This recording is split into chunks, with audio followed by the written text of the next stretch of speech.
ஆண்டவராகிய இயேசு கிறிஸ்துவின் நாமத்தினாலே ஸ்தோத்திரங்களையும் வாழ்த்துக்களையும் ஆண்டவருடைய நாமத்திலையும் உங்களுக்கு தெரிவித்துக் கொள்கிறேன்.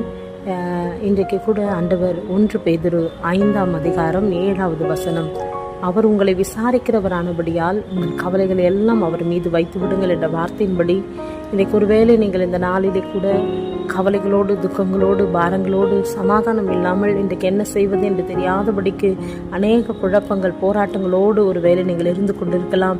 உங்களுடைய துக்கங்களை சந்தோஷமாய் மாற்றுகிற கர்த்தர் உங்களோடு கூட இருக்கிறார். இன்றைக்கு ஒருவேளை உங்களுடைய பிரச்சனைகள் பெரிதாய் தெரியலாம், உபத்திரம் பெரிதாய் தெரியலாம். இன்றைக்கு ஆண்டவரிடத்தில் சொல்லுங்கள், ஆண்டவரே 1 பேதுரு 5:7, எங்களை விசாரிக்கிறவர் நீர் ஒருவர் மாத்திரமே. ஒருவேளை குடும்பம் விசாரிக்காமல் இருக்கலாம், நண்பர்கள் விசாரிக்காமல் இருக்கலாம். கர்த்தர் உங்களை விசாரிக்கிறவராய் இருக்கிறார். உங்கள் துக்கத்தை சந்தோஷமாய் மாற்றுவார். நீங்கள் எல்லாரும் சேர்ந்து ஆண்டவருடைய சமூகத்திலே செபியுங்கள். ஆண்டவர் உங்கள் வாழ்க்கையில் அற்புதங்களை செய்து உங்களை ஆசீர்வதிப்பார். ஆமேன், ஆமேன்.